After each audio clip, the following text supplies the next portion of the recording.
Welcome to the Overwhelm is Optional podcast, where each week we find ways to gently rebel against the nonsense that overwhelm and exhaustion are just the price you pay to have the life you want. Hello. Welcome to the Overwhelm is Optional podcast with me, Heidi Mark. So this week I want to talk about the comfort zone. Because one of the things that drives me absolutely insane is this idea that to have what you want, you have to get out of your comfort zone. And I don't know about you, but as somebody who's never felt that comfortable on this planet, and I don't mean that in some terrible way at all. I just mean I'm highly sensitive to noise, to the emotional feeling in the room, to light, to all sorts of things, and to the fact that it seems to be taking me most of my life to work out that I'm okay, actually, thank you very much, and I like this and I don't like that, and that's okay. It's taken me a long time to come to terms with some very basic things, and I know I'm not the only one, and that's okay. That's the adventure, right? But this whole idea that you have to get out of your comfort zone in order to have what you want drives me insane, because for me it's not true. The opposite is true for me. If I want to do something courageous, I need to feel comfortable. Why? Because when my nervous system is irritated, I can't think straight and I lose connection to my heart and my courage. I don't feel as grounded. I'm not as in my body. So therefore, I'm not standing in my strength. I'm not standing in my confidence. And I'm saying this as I sit, because I don't actually mean physically standing. I mean being present in, embodying the best of me, the connection to the best of me. And I hate that whole, the best version of you. I want to be the better. It's like, that's another constant striving to be better. I don't mean that. I just mean that in any one time, we are lots of things, and we can choose to focus on the bit of us that's not feeling very strong, or we can choose to sit in what we've already created, into what we can just choose to remember how amazing we already are, because we forget that, because our mind will continually tell us and remind us of every danger possible. And our mind doesn't like us to get too comfortable with being okay, because we might do something wrong. Something might go wrong. And it's a risk. And it can feel vulnerable to stand in your confidence, to own your skills, to own your knowledge, to own who you are, and to value yourself.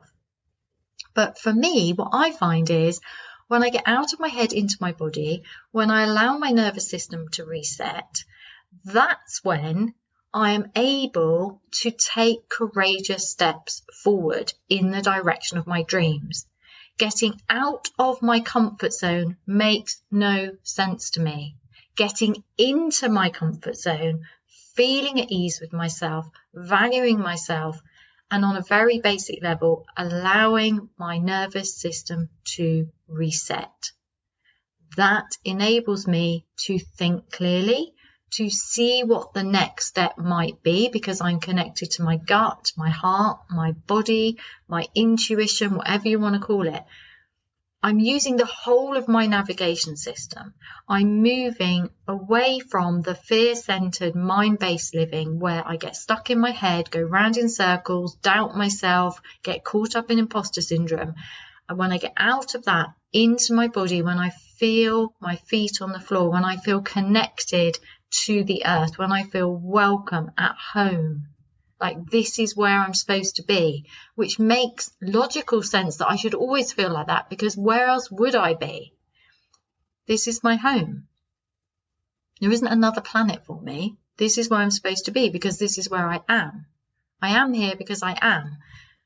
But I don't always feel like I'm in the right place. Sometimes I feel not at ease. That's just who I am. I'm highly sensitive to my surroundings.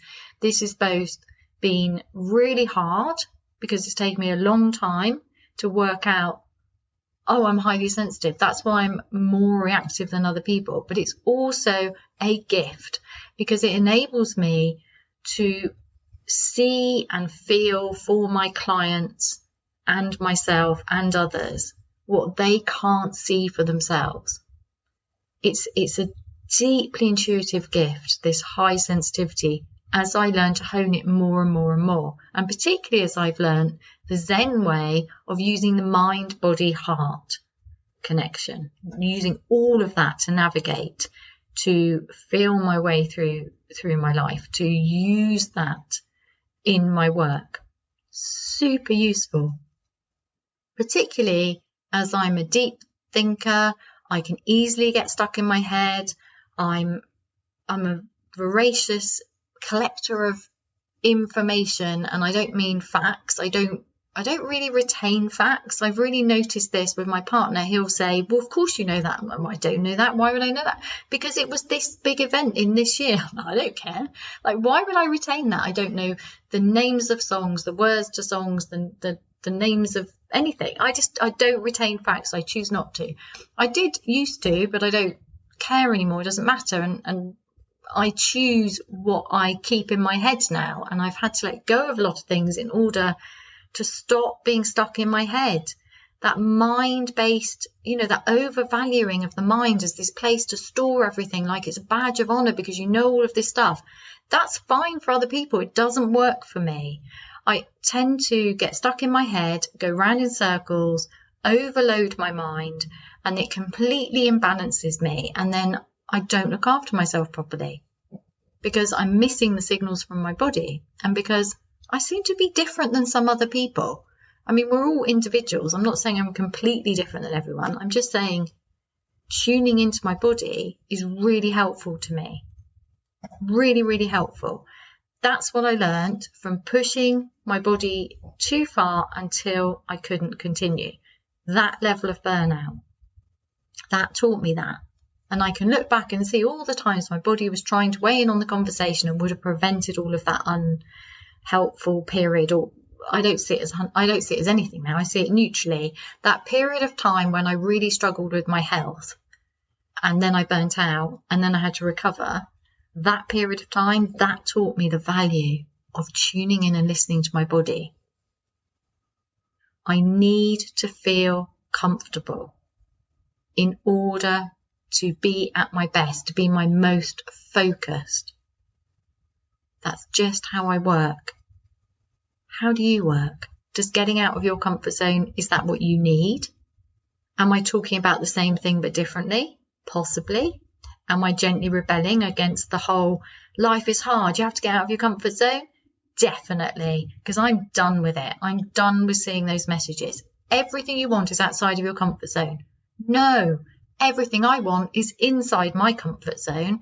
When I let go of the fear, when I allow myself to be myself, when I wrap myself up in love, when I value myself, when I appreciate myself, when I treat myself as somebody who needs to be taken care of in a particular way. So for me as an introvert, that means not having too much outside meeting with other people. And I love people, but if I do it too much, it drains me. I was talking to another introvert who I didn't think she was an introvert.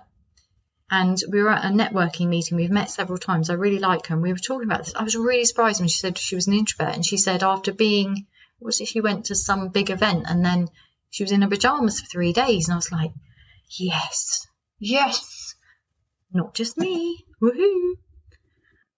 I also require really good food. I don't do well on processed food. I don't do well on a vegetarian diet. I literally couldn't survive on a vegan diet. And that doesn't mean that I'm some terrible person, despite all of the nonsense going on at the moment. The production of food is far more complex than this black and white, vegan good, everybody else evil. It's just unhelpful, uncompassionate towards all of us, ourselves, animals, plants, the earth, soil, water, air. It's just an unhelpful way to think when it becomes black and white and angry. I've learnt in my 54 years what I need to eat to feel well. And I feel deeply connected. I come from farming families. I've always lived in the countryside, apart from brief periods in cities, and then I end up gathering animals and plants and escaping to the hills whenever I can. I know what I need to feel well. I know what I need to feel grounded. I know what I need to nourish myself. It's taken me a long time to work out that was even worth working out. I spent a long time searching, Googling, reading information, using my mind to work this out. And although I learned a lot, so I really enjoyed geeking out on nutrition and exercise and being me, I was always looking for the shortcut, the easiest way. What's the minimum amount of exercise to have the maximum impact? What's the highest quality food in order to have the biggest impact? All of this stuff. And that is obviously come into my work now with the 1 minute mark. What's the smallest audio to have the biggest impact? I'm always looking for the tiny, huge, life-changing practice that will help me, that will help my clients. Just have something that fits into your life, that suits you. It's taken me a long time to work out what suits me, and it only came together when I stopped just using my mind. And when I stopped, by that time I'd broken myself so much that I couldn't push out of my comfort zone anymore, because I was just done. I just couldn't even get out of bed and lie on a yoga mat. So what works for you matters, doesn't it? You could be similar to me, you could be different than me, but if it resonates to you, this idea that actually nourishing yourself, loving yourself, allowing comfort makes things work and come together for you, then that's it. My job is done today, because I can't give you permission.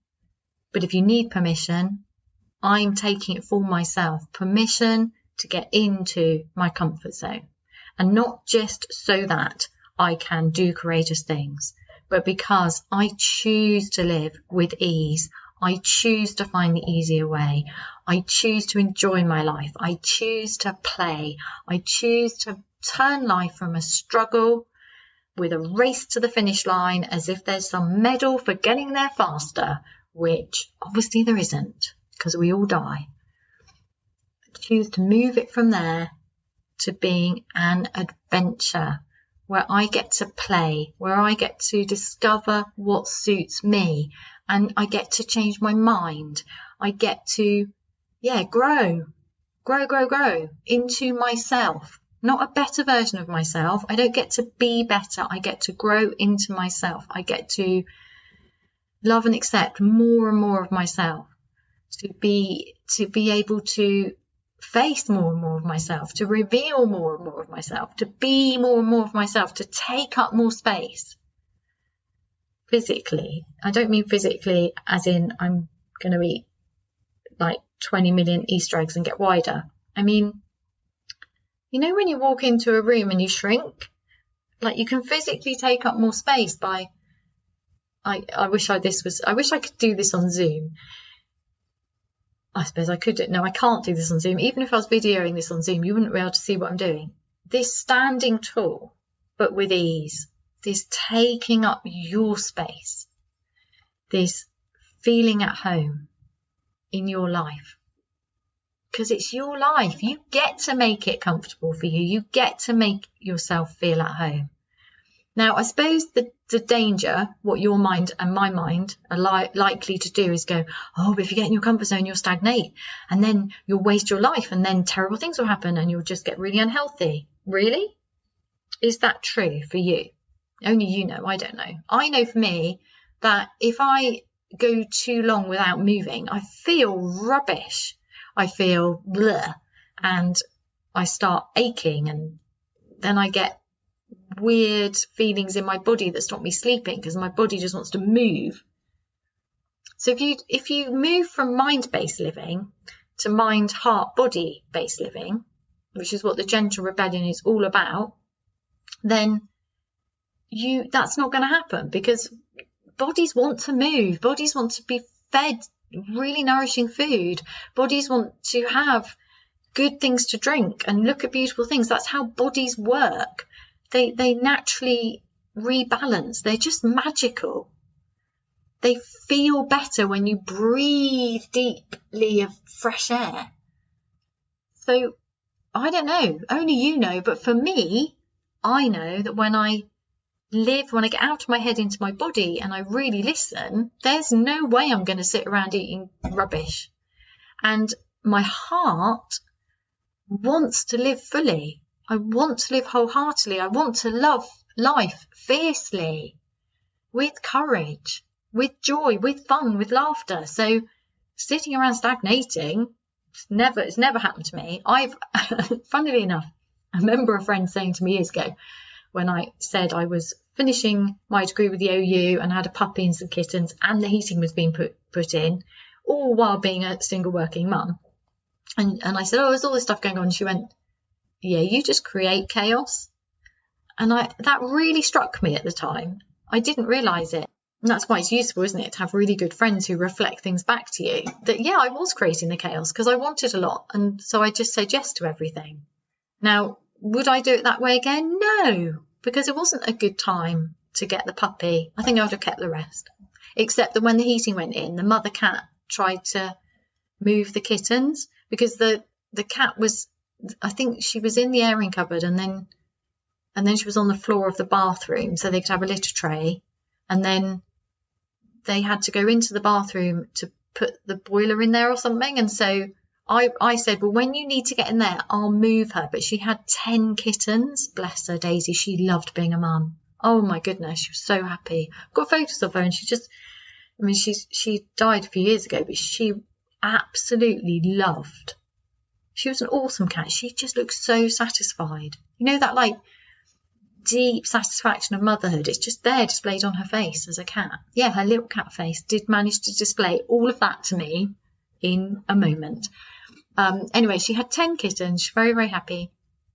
But obviously the workmen were disturbing her. So then she'd try and move all of these kittens. And you can only move one at a time in your mouth as a mother cat. So then I'd find these little kittens on the floor. Oh my goodness. They were so cute. It was an interesting couple of days having the heating put in. Everything was fine. Happy kittens. But yeah, it was quite amusing. So possibly I could have done things in a different order and taken on less at once. But that's how I lived my adventure then in my 20s. Now, I don't know what I would do. Would I do? No, I think now I just do things differently. I think I've got older, so I don't see it as such an emergency, which is interesting, isn't it? You'd think I'd have more of a sense of urgency because I could say, well, I've only got half my life left and I should hurry up. I don't feel like that now. I feel like I can expand time by leaning back into it and seeing time as plentiful, because how we look at things is how they are. Is that the way? No, what was it? How you look at the world. No, you don't see the world as it is. You see it as you are, which is kind of related because how we look at things does determine the quality of them. So when we look at time as expandable and plentiful, it changes our relationship with time. And we move, I find personally, I move from that, got to get this done, got to get this done, got to get this done, which is overloading and pressured into, and somehow everything got done. And magically, everything important got done. Because you know what? Everything important always does get done. Whether you go at it with a fierceness and a lot of discomfort, or whether you calmly decide what's most important here, what would be most helpful, what would make things easier, and then trust. There's got to be some trust. Because we cannot control the world. I mean, there are people who look like they might be trying to now, and I don't think it's going to work out very well for them. We want to control the world when we're scared, when we're uncomfortable. So I just find it really, really interesting that there's this whole get out of your comfort zone to do whatever, to achieve whatever it is you want to achieve. I get that for some people. I can imagine that works for some people. I've heard it and it's repeated enough times that there must be something about it that resonates. But for me, it's not true. That's just the way it is. Or rather, it's just the way I am. And as I am learning to value myself more and more, to accept myself more and more. I choose to rebel against needing to get out of my comfort zone in order to achieve. I choose to get into my comfort zone in order to feel good, because that's my priority. Everything we do is in order to feel good and in order to do whatever thing that scares me next. It doesn't help for me to be scared. It doesn't work. I'm working with myself, not against myself. At least that's the plan. That's the commitment. That's the gentle rebellion. It's a practice. I often get it wrong and I often have to recommit. And that's life. That's life. That's life. That's life. The gentle rebellion is a practice. I choose to commit to myself first. I choose to live my life my way. I choose to uncover, to discover what that means for me. And today I'm sharing with you that musing from here at the Gentle Rebellion.